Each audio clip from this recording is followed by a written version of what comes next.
എല്ലാവർക്കും സുഖമാണെന്ന് വിചാരിക്കുന്നു. പുതിയൊരു വീഡിയോയിലേക്ക് എല്ലാവർക്കും സ്വാഗതം. എന്താണ് ഇങ്ങനെ ഇരിക്കുകയെന്ന് വിചാരിക്കരുത്. ഞാൻ അവിടെ അമ്പലത്തിൽ വന്നതാണ് കേട്ടോ. അപ്പോൾ അമ്പലത്തിൽ വന്നപ്പം ഇങ്ങനെ മോൻ കിടന്ന് ഭയങ്കര വഴക്ക്. അപ്പോൾ കുറച്ച് നേരം വണ്ടിയിൽ വന്നിരിക്കാമെന്ന് വിചാരിച്ചു.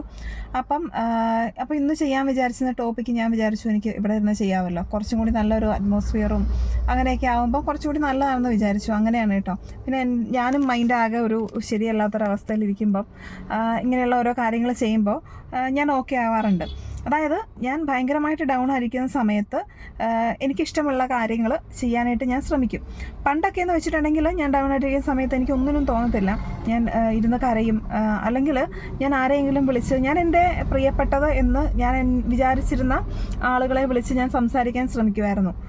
അപ്പോൾ അവരിരുന്ന് കേൾക്കുമായിരുന്നു. പക്ഷേ പിന്നീട് നടന്നെന്ന് വെച്ചിട്ടുണ്ടെങ്കിൽ ഞാൻ പറഞ്ഞ ഈ കാര്യങ്ങളൊക്കെ പിന്നീട് ലൈഫിലുള്ള ഓരോ നിമിഷങ്ങൾ വന്നപ്പോഴും എനിക്കെതിരെ എടുത്ത് പ്രയോഗിക്കാൻ തുടങ്ങി. അപ്പോൾ ഞാൻ വിചാരിച്ചു, എനിക്ക് മനസ്സിലായി ഞാൻ വിശ്വസിച്ചവരാരും എൻ്റെ കൂടെയുള്ള ഞാൻ എൻ്റെ കൂടെ നിൽക്കുമെന്ന് വിചാരിച്ച ഒരാളും എൻ്റെ കൂടെ അല്ലായിരുന്നു. ശരിക്കും പറഞ്ഞിട്ടുണ്ടെങ്കിൽ നമ്മളൊരാളോടും വിശ്വസിച്ചൊന്നും പറയാൻ പാടില്ല എന്ന് മനസ്സിലായി. പിന്നെ നമ്മൾ വിഷമം പറഞ്ഞ ചില ആൾക്കാർ ഞാൻ തിരിഞ്ഞു നടക്കുമ്പോൾ അങ്ങനെ വേണം, കണക്കായിപ്പോയി, അങ്ങനെയുള്ള രീതിയിൽ നമ്മൾ പറഞ്ഞ പല വിഷമങ്ങളും നമുക്കെതിരെയുള്ളൊരു പരദൂഷണങ്ങളാക്കി മാറ്റിയ ആ ഒരു സാഹചര്യങ്ങളൊക്കെ എനിക്ക് ഉണ്ടായിട്ടുണ്ട്. അപ്പോൾ പതുക്കെ ഞാൻ വീണ്ടും ഡൗൺ ആവുക വെച്ചത്. എന്ന് വെച്ചാൽ നമ്മൾ വിശ്വസിച്ച് നമ്മുടെ ചേച്ചി അങ്ങനെയുള്ള രീതിയിലൊക്കെ സംസാരിച്ചിരുന്ന ആളുകൾ നമ്മളെ ഒട്ടും സ്നേഹിച്ചില്ല എന്നത്, അല്ലെങ്കിൽ നമ്മുടെ ഒരു വിഷമം നമ്മളെ മനസ്സിലാക്കിയില്ലല്ലോ, അല്ലെങ്കിൽ നമ്മളെ കൂടെ നിൽക്കേണ്ട ആൾക്കാർ പോലും നമ്മളെ മനസ്സിലാക്കിയില്ലല്ലോ, അങ്ങനെയുള്ള ഒരു ഫീലൊക്കെ വരുമ്പം നമ്മൾ വീണ്ടും ഡൗൺ ആയി പോയിട്ടുണ്ടായിരുന്നു. ഒരുപാട് ഡൗൺ ആയി പോയിട്ടുണ്ടായിരുന്നു. അപ്പോൾ അതിൽ നിന്നൊക്കെ എനിക്ക് ഒത്തിരി റിക്കവർ ചെയ്യാൻ പറ്റിയിട്ടുണ്ട്. അതായത് ഞാൻ അന്ന് മെൻ്റലി ഭയങ്കര ഡൗൺ ആയിട്ടിരുന്ന ഒരു സമയമായിരുന്നു. എന്ത് ചെയ്താലും എനിക്ക് ഓക്കെ ആയിരുന്നില്ല. കാരണം ഞാൻ ആ സമയത്ത് മറ്റുള്ളവരെയാണ് ഡിപ്പെൻഡ് ചെയ്തിരുന്നത്. ഞാൻ അപ്പോൾ ഫോൺ ചെയ്യും, അല്ലെങ്കിൽ നേരിട്ട് കണ്ട് എനിക്ക് സംസാരം എന്ന് വെച്ചാൽ ഇപ്പോൾ ഓർക്കുമ്പോൾ എന്ന് വെച്ചാൽ ആ ഒരു സമയത്ത് ഞാൻ അങ്ങനെയാണ് പിടിച്ച് നിന്ന് പോയിരുന്നത്. അവരോടൊക്കെ ഓരോരുത്തരോടും സംസാരിച്ച് എൻ്റെ വിഷമങ്ങളൊന്ന് ഷെയർ ചെയ്യാനായിട്ട് അങ്ങനെ പോയിരുന്നപ്പോഴാണ് ഞാൻ ഒന്ന് ഓക്കെ ആയിരുന്നത്. ആ ഒരു സമയം അങ്ങനെയാണ് റിക്കവർ ചെയ്തിരുന്നത്. പക്ഷേ ഇപ്പോൾ മനസ്സിലായി നമുക്കെല്ലാവരെയും നമുക്ക് വിശ്വസിക്കാൻ പറ്റില്ല എന്നുള്ള ഒരു സത്യം. പലപ്പോഴും എന്നെ വേദനിപ്പിച്ചിരുന്നത് നമ്മുടെ ഒരു ഡൗൺ ആയിട്ടുള്ള ഒരു സമയത്ത് നമ്മുടെ കൂടെ ആര് നിൽക്കണോ അവർ പോലും നിന്നിട്ടില്ല എന്നുള്ള കാര്യങ്ങളൊക്കെ ഭയങ്കരമായിട്ട് വേദനിപ്പിച്ചിട്ടുണ്ടായിരുന്നു. അപ്പോൾ ഇപ്പം ഞാൻ അതിൽ നിന്നൊക്കെ ഒത്തിരി റിക്കവറായി എന്നുള്ളതാണ് പറയുന്നത്. അതായത് ആര് കൂടെ നമ്മുടെ കൂടെ നിന്നില്ല എന്നുണ്ടെങ്കിലും നമുക്കൊരു നമ്മുടെ മൈൻഡ് സ്ട്രോങ് ആണെന്നുണ്ടെങ്കിൽ, നമുക്കൊരു വിൽ പവർ ഉണ്ടെങ്കിൽ നമുക്ക് നല്ല സ്ട്രോങ് ആയിട്ട് മുന്നോട്ട് പോകാൻ പറ്റും. പക്ഷേ ഈ പറഞ്ഞ പോലെ ചില സാഹചര്യങ്ങളൊക്കെ നമ്മൾ ഡൗൺ ആയി പോകും. പക്ഷെ അതിൽ നമുക്ക് റിക്കവർ ആകാൻ പറ്റണം. അപ്പോൾ അങ്ങനെ റിക്കവർ ആകണം എന്നുണ്ടെങ്കിൽ നമ്മളൊരു റൂമിൽ അടച്ചിരിക്കാതെ പുറത്തിറങ്ങുക, ഇഷ്ടമുള്ള കാര്യങ്ങൾ ചെയ്യുക. ഓക്കെ. അപ്പോൾ ചിലപ്പം അങ്ങനെ പോലും പറ്റാത്ത ചില സാഹചര്യങ്ങളൊക്കെ ഉള്ള ആൾക്കാരുമുണ്ട്. ഇപ്പോൾ ഞാൻ പറഞ്ഞു എനിക്ക് എന്തെങ്കിലും വിഷമങ്ങൾ, ഞാൻ അമ്പലത്തിൽ വരും, അങ്ങനെ ചിലപ്പോൾ ഡ്രൈവ് ചെയ്യും, അല്ലെങ്കിൽ വീഡിയോ ചെയ്യും. എന്ന് വെച്ചാൽ എൻ്റെ മൈൻഡ്, ശരിക്കും പറഞ്ഞാൽ നമ്മുടെ മൈൻഡിനെ ഒന്ന് ബിസി ആക്കി വെക്കുക. നമ്മൾ വേറെ എന്തെങ്കിലും കാര്യങ്ങളിലേക്ക് നമ്മളുടെ കോൺസെൻട്രേഷനെ കൊണ്ടുപോകുക എന്നുള്ളതാണ് നമ്മൾ ചെയ്യുന്നത് അവിടെ കേട്ടോ. അപ്പം നമ്മൾ മെഡിറ്റേഷൻ സ്ഥിരമായിട്ട് ചെയ്യുന്നതിലൂടെ നമുക്ക് ഇതുപോലെയുള്ള കാര്യങ്ങൾ നമുക്ക് ചെയ്യാൻ പറ്റും ഉറപ്പായിട്ടും. കാരണം നമുക്ക് നമ്മളെ ഓക്കെ ആക്കി എടുത്തിട്ടേ കാര്യമുള്ളൂ.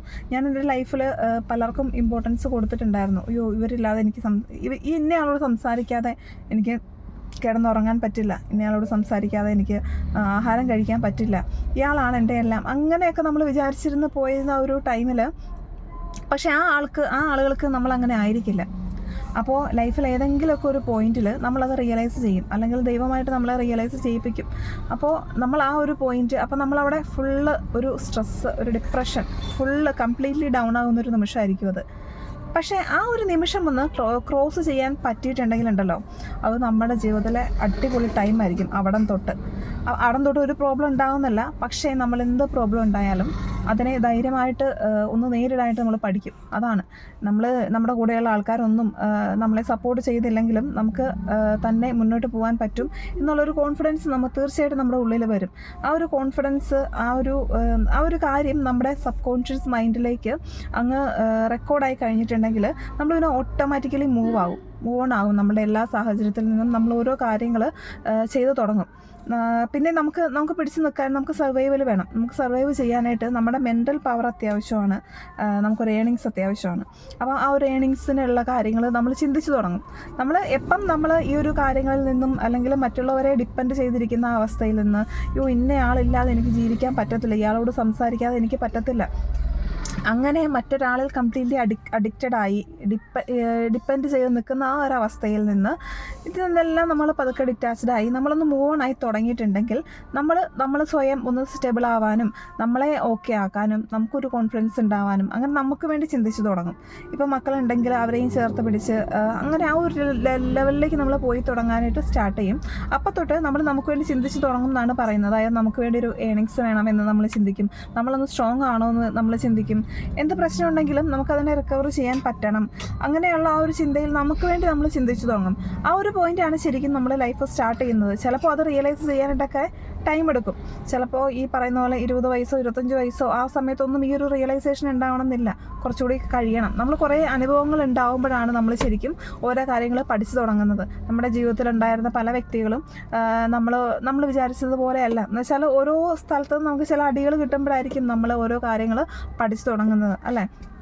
അപ്പോൾ അതൊക്കെ ഒരു പാഠമായിട്ട് ഉൾക്കൊണ്ട് നമ്മുടെ ലൈഫിൽ പുതിയ പുതിയ കാര്യങ്ങൾ നമ്മൾ ചെയ്തു തുടങ്ങണം. അല്ലാതെ ഇപ്പം ഞാനും വിചാരിച്ചിട്ടുണ്ട്, അയ്യോ എനിക്ക് ജീവിച്ചിരിക്കേണ്ട, എൻ്റെ ലൈഫ് ഇവിടെ തീർക്കണം എന്നൊക്കെ ഞാനും ചിന്തിച്ചിട്ടുണ്ട്.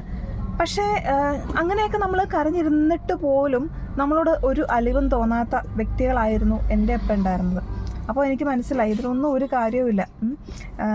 എനിക്ക് എന്തെങ്കിലും സംഭവിച്ചാൽ, എനിക്ക് എന്തെങ്കിലും പറ്റിയിട്ടുണ്ടെങ്കിൽ അപ്പോൾ ആ സമയത്തൊക്കെ നമുക്ക് ഹെൽത്ത് ഡൗൺ ആവുന്നുണ്ട്, എനിക്ക് ഓരോ പ്രശ്നങ്ങൾ വരുന്നുണ്ട്, BP കുറയുന്നുണ്ട്. പക്ഷേ അപ്പോഴൊക്കെ ഞാനാണ് ഏറ്റവും കൂടുതൽ ബുദ്ധിമുട്ടുന്നത്. എൻ്റെ മക്കൾ അവർ ഒന്ന് വിഷമിക്കുന്നത് അത്രയേ ഉള്ളൂ. അതാണ് ഏറ്റവും വിഷമിക്കുന്ന ഒരു സർക്കിൾ എന്ന് പറയുന്നത് അതാണ്. അപ്പോൾ നമ്മൾ മനസ്സിലാക്കുക, നമ്മൾ ഓക്കെ അല്ല എന്നുണ്ടെങ്കിൽ അത് നമ്മൾ വിചാരിക്കുന്ന അല്ലെങ്കിൽ നമ്മുടെ എന്ന് കൊണ്ട് നടക്കുന്ന എല്ലാവരെയും ബാധിക്കണം എന്നൊന്നും ഇല്ല. അതൊക്കെ നമുക്ക് പിന്നീടേ മനസ്സിലാവുള്ളൂ. അതുകൊണ്ട് ഒരാളും ഈ സൂയിസൈഡ് അങ്ങനെയുള്ള കാര്യങ്ങളൊക്കെ ചിന്തിക്കണം കേട്ടോ. ഞാൻ പറയുന്നത് ഞാനും അങ്ങനെയൊക്കെ ചിന്തിച്ചിട്ടുണ്ട്, ഇല്ലയെന്നല്ല. പക്ഷേ ഒരു പോയിന്റിൽ മനസ്സിലായി നമുക്കങ്ങനെ എന്ത് കാര്യങ്ങൾ നമുക്കുണ്ടെങ്കിലും അത് ഏറ്റവും കൂടുതലായിട്ട് ബാധിക്കുക, നഷ്ടങ്ങൾ എല്ലാം അത് നമുക്കും അല്ലെങ്കിൽ നമ്മുടെ കുഞ്ഞു മക്കൾക്കും മാത്രമായിരിക്കും. ബാക്കി എല്ലാവരും റിക്കവർ ആവും. അതറിയോ? ഒരുപാട് അമ്മമാർ അല്ലെങ്കിൽ സ്ത്രീകളൊക്കെ മെയിൽ അയക്കാറുണ്ട്. അതായത് അവർക്ക് ഫാമിലി ഇഷ്യൂസ് ഉണ്ട്, ജീവിച്ചിരിക്കണം എന്ന് ആഗ്രഹമില്ല, ഹസ്ബൻഡ് മനസ്സിലാക്കുന്നില്ല, മദർ ഇൻ ലോ അങ്ങനെയാണ്. അപ്പോൾ ഞാൻ അതുകൊണ്ടാണ് ഈ ഒരു എക്സാമ്പിൾ പറഞ്ഞത്. ജീവിച്ചിരുന്നില്ല എന്നുണ്ടെങ്കിൽ ബാക്കി എല്ലാവരും മൂവ് ഓൺ ആവും. ചിലപ്പോൾ കുറച്ച് ദിവസം മാത്രമേ ഇവർ നമ്മളെ ഓർക്കുക പോലും ഉള്ളൂ. ബാക്കിയുള്ള ദിവസങ്ങളിൽ നല്ലൊരു ലൈഫ് കൊണ്ട് നഷ്ടമാക്കി കളഞ്ഞു, അല്ലേ? പിന്നെ മക്കൾ, അവർക്ക് ആരുമില്ലാതെ അവരൊരുപാടിരുന്ന് വിഷമിക്കേണ്ടി വരും. അവർക്ക് അമ്മ വേണം, അല്ലേ? അപ്പോൾ ഞാൻ ഈ സ്ത്രീകളെ മാത്രം പോയിൻ്റ് ഔട്ട് ചെയ്യാമെന്ന് പറയരുത്. പക്ഷേ ഇങ്ങനെയുള്ള കുറേ മെയിലുകളും കാര്യങ്ങളും വരുന്നുണ്ട്, അതുകൊണ്ട് പറഞ്ഞതാണ് കേട്ടോ. അപ്പോൾ അങ്ങനെ എന്തെങ്കിലും സംഭവിച്ചിട്ടുണ്ടെങ്കിൽ ഏറ്റവും അധികം നഷ്ടം, ഏറ്റവും അധികം വിഷമിക്കുന്നത്, ഏറ്റവും അധികം നരകിക്കുന്നത് ഈ മക്കളായിരിക്കും. അമ്മയുടെ സ്നേഹം കിട്ടാതെ മറ്റുള്ളവർ പിന്നീട് മക്കളെ നോക്കുന്ന ആൾക്കാരൊക്കെ നല്ല രീതിയിൽ നോക്കണമെന്നുണ്ടോ? അപ്പോൾ അതൊക്കെ ഒന്ന് ചിന്തിക്കുക. ഈ ലോകത്തിൽ നമുക്ക് ജീവിക്കാൻ ഒരുപാട് വഴികളുണ്ട്. അത്യാവശ്യം ഒരു 10th പാസ്സാവാത്തതായിട്ട് ഇപ്പം ആൾക്കാർ കുറവായിരിക്കും, അല്ലേ? അപ്പോൾ എന്തെങ്കിലുമൊക്കെ ജോലി ചെയ്ത് മുന്നോട്ട് പോകാൻ പറ്റും. അങ്ങനെ ചെയ്ത് തുടങ്ങുക. ഇനീഷ്യൽ സ്റ്റേജ് പലപ്പോഴും ബുദ്ധിമുട്ടൊക്കെ ആയിരിക്കും. പക്ഷേ നമ്മൾ മെൻ്റലി സ്ട്രോങ് ആയി കഴിഞ്ഞിട്ടുണ്ടെങ്കിൽ നമുക്ക് ധൈര്യമായിട്ട് മുന്നോട്ട് പോകാൻ പറ്റും. നമ്മൾ മെൻ്റലി സ്ട്രോങ് ആവണം. നമുക്ക് എന്ത് കാര്യം ചെയ്യണമെന്നുണ്ടെങ്കിലും നമുക്ക് പറ്റും, നമുക്ക് എല്ലാം അച്ചീവ് ചെയ്യാൻ പറ്റും എന്നുള്ള ഒരു കാര്യം നമ്മുടെ സബ് കോൺഷ്യസ് മൈൻഡിലേക്ക് നമ്മളൊന്ന് റെക്കോർഡ് ചെയ്ത് കൊടുക്കുക. പതുക്കെ നമ്മൾ തന്നെ അക്സെപ്റ്റ് ചെയ്ത് തുടങ്ങും. എന്നാലും വെച്ചാൽ നമ്മുടെ ഒരു മൈൻഡിൽ കിടക്കുന്നത് നമ്മൾ ഇത്ര നാൾ നമുക്കൊന്നും പറ്റുന്നില്ല, അല്ലെങ്കിൽ നമ്മൾ കരഞ്ഞ് തീർത്ത കുറേ ദിവസങ്ങൾ, നമ്മൾ മെൻ്റലി ഡിപ്രസ്ഡ് ആയിട്ടുള്ള കുറേ ദിവസങ്ങൾ, സ്ട്രെസ്സായിട്ടുള്ള കുറേ ദിവസങ്ങൾ, ആര് നമ്മളെ എന്തൊക്കെ പറഞ്ഞാലും അതെല്ലാം കേട്ട് കരഞ്ഞിരുന്ന ദിവസങ്ങൾ, കുറ്റപ്പെടുത്തിയ ദിവസങ്ങൾ, ഇതൊക്കെയാണ്. അപ്പോൾ അത്രയും വലിയ ഒരു വലിയ നെഗറ്റീവായിട്ടുള്ള കാര്യങ്ങളാണ് ഫുള്ള് മൈൻഡിൽ കിടക്കുന്നത്. അതിൽ നിന്ന് റിക്കവർ ആകാനായിട്ട് കുറച്ച് ബുദ്ധിമുട്ട് തന്നെയാണ്. അപ്പോൾ അതിൽ നിന്ന് റിക്കവർ ആകാനായിട്ട് മെഡിറ്റേഷനാണ് ഏറ്റവും വലിയ വഴി എന്നുള്ളത്. മെൻ്റലി നമ്മളെ എല്ലാത്തിനും കേപ്പബിൾ ആക്കുക, മെൻ്റലി നമ്മൾ സ്ട്രോങ് ആകുക, ഇതൊക്കെയാണ് കേട്ടോ. അപ്പം നമുക്ക് ഈ മെഡിറ്റേഷൻ്റെ ഇനിഷ്യൽ സ്റ്റേജിൽ നമുക്ക് ചിലപ്പോൾ ഒന്നും ചെയ്യാൻ പറ്റിയിട്ടുണ്ടാവില്ല, നമുക്കൊന്നും ചെയ്യാൻ പറ്റുന്നുണ്ടാവില്ല. നിങ്ങൾക്ക് തോന്നിയോ എനിക്കൊരു ചേഞ്ചും വരുന്നില്ലല്ലോ എന്നൊക്കെ. ഒന്നാമത്തെ കാര്യങ്ങൾ ആത്മാർത്ഥമായിട്ട് ചിന്തിക്കുക, ആത്മാർത്ഥമായിട്ട് ആഗ്രഹിക്കുക, എനിക്ക് ഈ ഒരു ചേഞ്ച് വേണം, അല്ലേ? എൻ്റെ ലൈഫിൽ ഈ ഒരു ഒരു ചേഞ്ച് വേണം. അതെനിക്ക് എൻ്റെ ലൈഫിൽ ആവശ്യമാണത്. എൻ്റെ കൂടെ എന്നെ വിശ്വസിച്ചിരിക്കുന്ന ആളുകൾക്കും ഈ ഒരു ചേഞ്ച് ആവശ്യമാണെന്നുള്ള കാര്യം നമ്മൾ ആദ്യം റിയലൈസ് ചെയ്യുക. അതിനുശേഷം അതിനുവേണ്ടി പ്രവർത്തിക്കുന്നു. ഞാൻ എപ്പോഴും പറയുന്നൊരു കാര്യമാണ്, നമ്മൾ വെറുതെ ഇരുന്നിട്ടുണ്ടെങ്കിൽ നമുക്ക് ഒരാളും ഒന്നും കൊണ്ട് തരത്തില്ല. നമുക്കെന്തെങ്കിലും വേണമെന്നുണ്ടെങ്കിൽ നമ്മൾ ഹാർഡ്ലി ട്രൈ ചെയ്യണം. ഈ ഹാർഡ്ലി എന്ന് പറയുന്നത് തുടക്കത്തിൽ മാത്രമാണ്. മെഡിറ്റേഷൻ്റെ ഇനിഷ്യൽ സ്റ്റേജിൽ നമ്മളുടെ ഈ മൊത്തം സ്കാറ്ററായി കിടക്കുന്ന, അല്ലെങ്കിൽ ചിതറിത്തെറിച്ച് കിടക്കുന്ന, അല്ലെങ്കിൽ എന്താ വളരെ ബ്രോക്കൺ ആയിട്ടുള്ളൊരു ഹാർട്ടിനെ എടുത്ത് കയ്യിൽ പഴയ സ്ഥിതിയിൽ ആക്കി കൊണ്ടുവരികയാണ്, അല്ലെ, ഒട്ടിച്ച് പഴയ ആ ഒരു സ്ഥിതിയിൽ കൊണ്ടാക്കി വരികയാണ്. സോ അതിന് ഇത്രയും വർഷം ഇങ്ങനെ പോയി.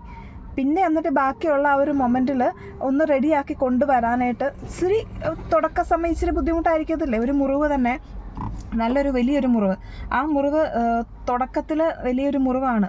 ആ തുടക്കത്തുള്ളത് വലിയൊരു മുറിവ് തന്നെയല്ലേ. അതിനെ പതുക്കെ മരുന്ന് വെച്ച് മാത്രമേ അതൊന്ന് ഹീലായി വരുള്ളൂ, അല്ലെങ്കിൽ അത് ഉണങ്ങി വരുള്ളൂ, അല്ലെങ്കിൽ അതൊന്ന് ആ തൊലിയൊക്കെ ഒന്ന് മൂടി വരുള്ളൂ. അപ്പോൾ അതുപോലെ തന്നെയാണ് ആ മൊത്തത്തിൽ ബ്രോക്കണായി കിടക്കുന്ന ആ ഒരു ഹാർട്ടിനെ, മൈൻഡിനെ നമ്മൾ പതുക്കെ ഒട്ടിച്ച് റെഡിയായി കൊണ്ടുവരുമല്ലേ. കുറച്ച് സമയം എടുക്കും. പിന്നെ കുറച്ച് സമയം വെച്ചിട്ടുണ്ടെങ്കിൽ നമ്മൾ മെഡിറ്റേഷൻ നമ്മളത് കംപ്ലീറ്റ്ലി നമുക്ക് വേണം. നമുക്കത് നമ്മൾ ആത്മാർത്ഥമായിട്ട് ആഗ്രഹിക്കുകയാണെന്നുണ്ടെങ്കിൽ അത് നമുക്ക് പെട്ടെന്ന് അച്ചീവ് ചെയ്യാൻ പറ്റും. പിന്നെ നമ്മൾ ആ ഒരു ട്രാക്കിലേക്ക് കയറി കഴിഞ്ഞാണ്ടല്ലോ നമ്മളെ പിടിച്ചാൽ കിട്ടത്തില്ല. സത്യമാണ്. നമുക്ക് മെൻ്റലി നമ്മൾ ഭയങ്കരമായിട്ട് സ്ട്രോങ് ആവും. ഞാനിപ്പോൾ എൻ്റെ ഇപ്പോഴത്തെ സംസാരം ആയിരുന്നില്ല കുറച്ച് വർഷങ്ങൾക്ക് മുന്നേ. ഞാൻ ഭയങ്കരമായിട്ട് കരഞ്ഞിരുന്ന വ്യക്തിയാണ്. ഞാൻ ആരെന്ത് പറഞ്ഞാലും കരയുമായിരുന്നു. എനിക്ക് മറുപടി പറയാൻ പേടിയായിരുന്നു. വെച്ചാൽ ചെറുപ്പത്തിലെ എന്നെ പറഞ്ഞു പഠിപ്പിച്ചത് ആരെന്ത് പറഞ്ഞാലും തിരിച്ചൊന്നും പറയരുത് എന്നുള്ള കാര്യം മാത്രമായിരുന്നു. ആ ഒരു കാര്യം ഞാൻ എൻ്റെ ലൈഫിൽ കൊണ്ടുവന്നിട്ട് എനിക്ക് നഷ്ടങ്ങളല്ലാതെ ഒന്നും എനിക്കുണ്ടായിട്ടില്ല. കാരണം ചുറ്റുമുള്ളവർക്കൊക്കെ നല്ലതാണ്, അതായത് എന്നോട് എന്ത് പറഞ്ഞാലും ഞാനൊന്നും മിണ്ടത്തില്ല. പക്ഷേ എനിക്ക് അത് മോശമായിരുന്നു. എനിക്ക് ഒട്ടും അത് നല്ലതായിട്ട് ഉണ്ടായിട്ടില്ല. എനിക്ക് എപ്പോഴും നെഗറ്റീവ്സ് മാത്രമേ ഉണ്ടാക്കിയിട്ടുള്ളൂ. എന്ന് വെച്ചാൽ എനിക്ക് എൻ്റെ കാര്യങ്ങൾ പോലും പറഞ്ഞ് പ്രതിഫലിപ്പിക്കാൻ പറ്റാതെ ആയി. എന്നോട് ഒരാൾ മോശമായിട്ട് പെരുമാറിയാൽ എനിക്ക് അതിനെതിരെ റിയാക്ട് ചെയ്യാൻ അറിയാതെയായി. അങ്ങനെ ആ ഒരു രീതിയിൽ കാര്യം ഞാനൊരു PG ഹോൾഡറാണ്. ഞാൻ സെമിനാറും കാര്യങ്ങളും അങ്ങനെയുള്ള കാര്യങ്ങളൊക്കെ ചെയ്തിട്ടുണ്ട്. പക്ഷേ എനിക്ക് പറ്റുന്നില്ലായിരുന്നു, സംസാരിക്കാൻ പറ്റുന്നില്ല. ഒരു കാര്യം ഉണ്ടെങ്കിൽ അതിനോട് റിയാക്ട് ചെയ്യാൻ പറ്റുന്നില്ല. അങ്ങനെ ആ ഒരു രീതി. പക്ഷേ ആ ഒരു രീതിയിൽ ഇപ്പോൾ ഒത്തിരി മാറി. എനിക്ക് സംസാരിക്കാൻ കഴിയും. എന്നോട് ആരെങ്കിലും ഒന്ന് മോശമായിട്ട് പെരുമാറിയാൽ എനിക്ക് തിരിച്ച് മറുപടി പറയാൻ പറ്റും. നോ പറയണമെങ്കിൽ നോ പറയാം.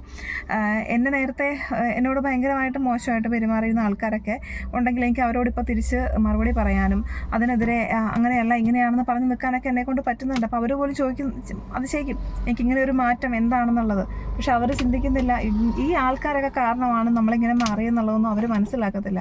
അതുകൊണ്ട് ഒരു കാര്യം എന്നുള്ളത്, നമ്മൾ അവരും ഇവരും ഒക്കെ പറയുന്നത് കേട്ട് ഇങ്ങനെ ഡൗൺ ആയി വിഷമിച്ചിരിക്കാതെ നമുക്കൊരു മാറ്റം ഉണ്ടാവണമെന്ന് ആത്മാർത്ഥമായിട്ട് ആഗ്രഹിക്കുക, അതിനുവേണ്ടി പരിശ്രമിക്കുക.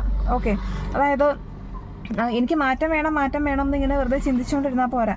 നമ്മുടെ ഈ ഒരു നിങ്ങൾക്കിപ്പം പുറത്തോട്ടൊന്നും പോകാൻ പറ്റുന്നില്ല, ഒരു വീടിനകത്ത് അടച്ചുപൂട്ടിയിരിക്കുകയാണെങ്കിൽ ഓക്കെ, നമുക്ക് അവിടെ വെച്ചിട്ട് സ്റ്റാർട്ട് ചെയ്യാൻ പറ്റും. ഓക്കെ, അങ്ങനെ ചിന്തിക്കുക.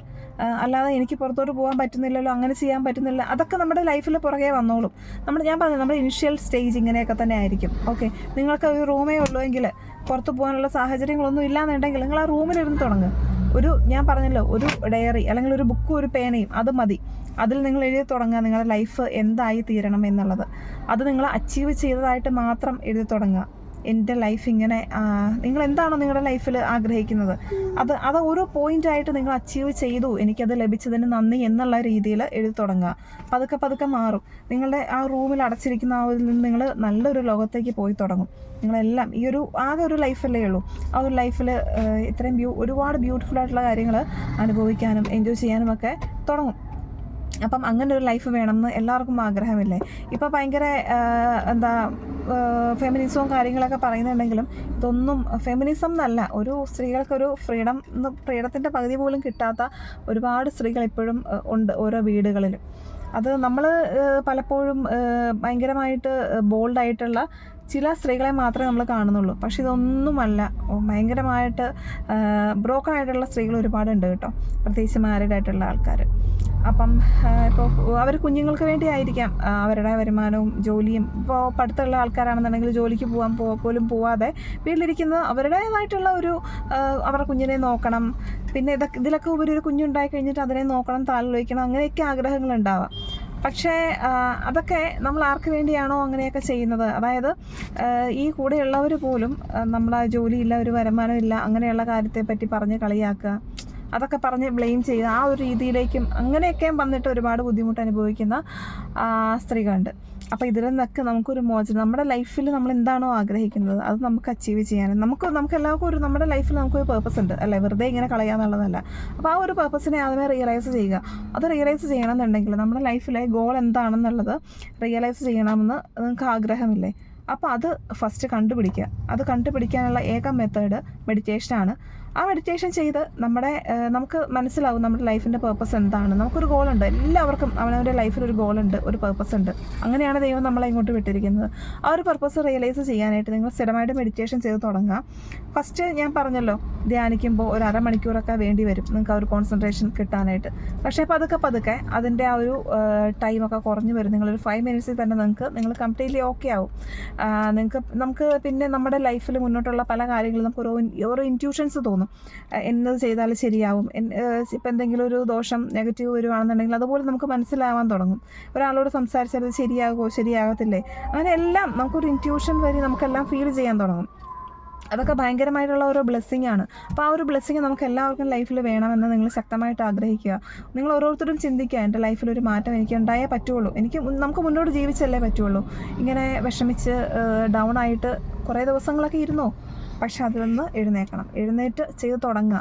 ഞാൻ പറഞ്ഞല്ലോ, സ്റ്റാർട്ടിങ്ങിൽ നമുക്കൊരു ഒരു ഡയറി അല്ലെങ്കിൽ വേണ്ട ഒരു ബുക്ക്, ഒരു പേന, ഇത് മതി. അവിടെ നിങ്ങൾ എഴുതി തുടങ്ങുക നിങ്ങളുടെ ലൈഫിൽ എന്ത് നിങ്ങൾക്ക് വേണം എന്നുള്ളത്. അങ്ങനെ എഴുതി തുടങ്ങിയിട്ട് അതിനുവേണ്ടി ഓരോ കാര്യങ്ങൾ ചെയ്തു തുടങ്ങുക. ഉറപ്പായിട്ട് നമ്മുടെ ലൈഫ് മാറിയിരിക്കും. വെറുതെ ഞാൻ പറയുന്നതല്ല, എൻ്റെ അനുഭവമാണ്. പിന്നെ നിങ്ങൾക്കിപ്പം കുറേ പേർക്കെങ്കിലും ഇതിനെക്കുറിച്ചൊക്കെ ഉള്ള ഓരോ കാര്യങ്ങൾ അറിയുന്ന ആൾക്കാർ തന്നെ ആയിരിക്കുമല്ലോ. അപ്പോൾ അങ്ങനെ ചെയ്തു തുടങ്ങുക. ഒരുപാട് പേര് ബ്രോക്കൺ ആയിട്ടുള്ള ഒരുപാട് ആളുകൾ ഇങ്ങനെ നമുക്ക് മെസ്സേജ് അയക്കും, എന്ത് ചെയ്യണമെന്ന് അറിയത്തില്ല. എന്ത് ചെയ്യാൻ പറ്റും? നമുക്ക് നമ്മുടെ ചുറ്റിനുള്ള ആൾക്കാരൊന്നും മാറ്റാൻ പറ്റത്തില്ല. കാരണം ഞാൻ പറഞ്ഞല്ലോ, നമ്മളെ സ്നേഹിക്കുന്ന അല്ലെങ്കിൽ നമ്മൾ ഒരുപാട് സ്നേഹിക്കുന്ന ഇവരെൻ്റെ ആണ്, ഇന്ന ആളില്ലാതെ എനിക്ക് ഉറങ്ങാനോ കഴിക്കാനോ പറ്റത്തില്ല എന്ന് നമ്മൾ വിചാരിക്കും. പക്ഷേ അവർക്കൊന്നും നമ്മളങ്ങനെ ആയിരിക്കത്തില്ല. നമ്മൾ കൊടുക്കുന്ന ആ ഒരു പ്രയോറിറ്റി ഇമ്പോർട്ടൻസ് ഒന്നും അവർ ചിലപ്പോൾ നമുക്ക് തരുന്ന പോലും ഉണ്ടാവില്ല. അതൊക്കെ ഒന്ന് റിയലൈസ് ചെയ്ത് ലൈഫിൽ മുന്നോട്ട് പോവുക എന്നുള്ളത് മാത്രമാണ് ഏറ്റവും ഇത്. നമ്മളെ സ്നേഹിക്കുക. നമുക്ക് നമ്മുടെ ലൈഫിൽ എന്തെങ്കിലും നേടണമെന്നുണ്ടെങ്കിൽ നമ്മൾ സ്ട്രോങ് ആയി മുന്നോട്ട് പോയേ പറ്റുള്ളൂ. ഓക്കെ, അപ്പോൾ നമ്മൾ സ്ട്രോങ് ആവുക. എന്നിട്ട് ഇവരിലും കൂടുതൽ ഡിപ്പെൻഡ് ചെയ്യാതെ ഇൻഡിപെൻഡൻ്റായി ചിന്തിക്കാൻ തുടങ്ങുക. അതിനർത്ഥം എല്ലാ ബന്ധങ്ങളെയും വലിച്ചെറിഞ്ഞ് പോകണം അങ്ങനെയൊന്നുമല്ല. ബന്ധങ്ങളൊക്കെ നിലനിർത്തിക്കൊണ്ട് അകലം പാലിക്കേണ്ട ചില ബന്ധങ്ങളെ അകലം പാലിച്ചുകൊണ്ട് നമുക്ക് മെൻ്റലി സ്ട്രോങ് ആയി മുന്നോട്ട് നന്നായി പോകാൻ പറ്റണം. ഓക്കെ, അപ്പം അത് ഇന്ന് തൊട്ട് ചിന്തിച്ച് തുടങ്ങാം. ഞാൻ ഇന്നും ഓരോ ടെക്നിക്കും കാര്യങ്ങളൊക്കെയാണ് പറയുന്നത്. അപ്പോൾ ഞാൻ പറഞ്ഞല്ലോ, നെഗറ്റിവിറ്റി റിമൂവ് ചെയ്യാനുള്ള ഒരു പേപ്പർ ടെക്നിക്ക് ഞാൻ പറഞ്ഞിട്ടുണ്ടായിരുന്നു. അത് നിങ്ങൾ മസ്റ്റായിട്ട് ചെയ്ത് നോക്കണം കേട്ടോ. അത് ഭയങ്കരമായിട്ട് എഫക്റ്റീവായിട്ടുള്ളൊരു കാര്യമാണ്. അപ്പം എന്നിട്ട് ഈ അഫർമേഷൻസ് നിങ്ങൾക്ക് രാവിലെയും വൈകിട്ടും എഴുതാം കേട്ടോ. ഗ്രാറ്റിറ്റ്യൂഡൊക്കെ എത്ര തവണ എഴുതണമെന്ന് ചോദിച്ചിട്ടുണ്ട്. നിങ്ങൾക്ക് രാവിലെയും വൈകിട്ടും എഴുതാൻ പറ്റും. രാവിലെ എഴുന്നേറ്റ ഉടനെ തന്നെ, രാത്രി കിടക്കുന്നതിന് മുന്നേ, ചിലപ്പോൾ രാവിലെ എഴുന്നേറ്റ ഉടനെ ഈ ഒരു ജോയിൻറ്റ് ഫാമിലിയിലൊക്കെയാണ് ചിലപ്പോൾ അതിന് പറ്റത്തൊന്നുമില്ലായിരിക്കും. എന്നിരുന്നാലും രാവിലെ റൂമിൽ നിന്ന് എഴുന്നേറ്റ് ഒരു 5 മിനിറ്റ് എപ്പോഴെങ്കിലുമൊക്കെ ഒരു സമയം നിങ്ങൾ കണ്ടുപിടിച്ചേ പറ്റുള്ളൂ. കാരണം ഏറ്റവും നല്ല സമയം അത് രാവിലെയും പിന്നെ ഒരു സമയം കിടക്കുന്നതിന് തൊട്ട് മുന്നെയാണ് കേട്ടോ. അതുകൊണ്ടാണ് ആ ഒരു സമയത്ത് ഞാൻ ചെയ്യണമെന്ന് പറഞ്ഞത്. എന്നിട്ട് നമ്മൾ എഴുതി കഴിഞ്ഞിട്ട് ഒരു 2-3 തവണ ഒന്ന് റിപ്പീറ്റ് ചെയ്ത് വായിച്ച് നോക്കണം. നമ്മുടെ സബ് കോൺഷ്യസ് മൈൻഡിലേക്ക് അതങ്ങ് രജിസ്റ്റർ ആകുകയാണ് നമ്മൾ കിടക്കുമ്പോഴും. പിന്നെ നമ്മൾ എപ്പോഴും അത് ചിലപ്പോൾ നമ്മൾ ഉറങ്ങുമ്പോൾ പോലും സ്വപ്നമായിട്ട് വരാൻ ചാൻസ് ഉണ്ട്. അപ്പം അത്രയും നമ്മളിലേക്ക് നമ്മളെ ആഗ്രഹങ്ങളെ അങ്ങ് ആഴ്ത്തി ഇറക്കുകയാണ് ചെയ്യുന്നത് ഇതിലൂടെ. അങ്ങനെ അത് അവിടെ രജിസ്റ്റർ ആകും. നമ്മുടെ ലൈഫ് പതുക്കെ മാറും. നമ്മൾ ആഗ്രഹിക്കുകയാണ് അതിതീവ്രമായിട്ട്. നമ്മുടെ സബ് കോൺഷ്യസ് മൈൻഡും ഒക്കെ ഭയങ്കരമായിട്ട് ആഗ്രഹിച്ച് നമ്മളിലേക്ക് അത് വന്നുകൊണ്ടിരിക്കും. അപ്പോൾ എന്താണോ നിങ്ങളുടെ ആഗ്രഹങ്ങൾ അതൊക്കെ അങ്ങ് ലിസ്റ്റ് ഔട്ട് ചെയ്ത് എഴുതി തുടങ്ങുക. ഓക്കെ, അപ്പോൾ ഇന്നത്തെ വീഡിയോ ഇത്രയൊക്കെ ഉള്ളൂ. നമുക്ക് വേറൊരു വീഡിയോയിൽ കാണാം. അപ്പോൾ അടുത്തത് വീണ്ടും അമ്പലത്തിലോട്ട് കയറാൻ സമയമായി കേട്ടോ. അപ്പോൾ ഞാൻ എന്തായാലും പറഞ്ഞ കാര്യങ്ങളൊക്കെ എല്ലാവർക്കും മനസ്സിലായെന്ന് വിചാരിക്കുക. എല്ലാവരും പോസിറ്റീവായിട്ട് ഇരിക്കുക. എപ്പോഴും ഞാൻ പറഞ്ഞല്ലോ, ഒരു സ്മൈൽ എപ്പോഴും ഇങ്ങനെ കീപ്പ് ചെയ്യാൻ നോക്കുക. കണ്ണാടിയിൽ നോക്കി ചിരിക്കുക. രാവിലെ എഴുന്നേറ്റ ഉടനെ തന്നെ കണ്ണാടി എടുത്തിട്ട് കണ്ണാടിയിൽ നോക്കി തന്നെ ചിരിക്കാം. കിടക്കുന്നതിന് മുന്നേ കണ്ണാടിയിൽ നോക്കി ചിരിക്കുക. ഇതൊക്കെ ഒരു എക്സസൈസാണ് കേട്ടോ. നമ്മുടെ മൈൻഡിനെ റിലാക്സ് ചെയ്യിപ്പിക്കാനും പോസിറ്റീവ് ഹോർമോൺസ് പ്രൊഡ്യൂസ് ചെയ്യിപ്പിക്കാനും ഉള്ള ഒരു എക്സസൈസ് കൂടിയാണിത്. അപ്പോൾ ഡെയിലി ട്രൈ ചെയ്യുക. ഡെഫിനറ്റ്ലി മാറ്റം വരും. വെറുതെ പറയുന്നതല്ല, വിശ്വസിച്ച് ചെയ്യുക. എനിക്ക് മാറ്റം വരണം എന്നാലേ എനിക്ക് ജീവിക്കാൻ സാധിക്കുകയുള്ളൂ. അല്ലാതെ ഇങ്ങനെ ഭയങ്കരമായിട്ട് നെഗറ്റീവുള്ള ആൾക്കാർക്ക് വേണ്ടി അവരാണ് എൻ്റെ എല്ലാം എന്ന് മാത്രം ചിന്തിച്ച് ആ ഒരു ചിന്തയിലൂടെ തന്നെ ജീവിച്ചു പോയിട്ടുണ്ടെങ്കിൽ എവിടെ എത്താൻ പറ്റില്ല. കാരണം ഞാൻ പറഞ്ഞല്ലോ, ഇവരാരും ചിലപ്പോൾ നമ്മൾ കൊടുക്കുന്ന ഇമ്പോർട്ടൻസ് ഒന്നും നമുക്ക് തന്നു വരില്ല. പിന്നെ ഇത്രയും പ്രശ്നങ്ങൾ പലർക്കും ഒരുപാട് പ്രശ്നങ്ങളൊക്കെ ഉണ്ട്. ഇത്രയും പ്രശ്നങ്ങൾ ഉണ്ടായിട്ടും നമ്മൾ റിയലൈസ് ചെയ്തില്ല എന്നുണ്ടെങ്കിൽ ഇതാണ് ലൈഫ്, ഞാൻ മാറണം എന്നുള്ളത് റിയലൈസ് ചെയ്തില്ലെങ്കിൽ ഒരു കാര്യമില്ല അല്ലേ. അതുകൊണ്ട് ധൈര്യമായിട്ട് മുന്നോട്ട് പോവുക, പറഞ്ഞ കാര്യങ്ങളൊക്കെ ചെയ്തു തുടങ്ങുക കേട്ടോ. Bye bye.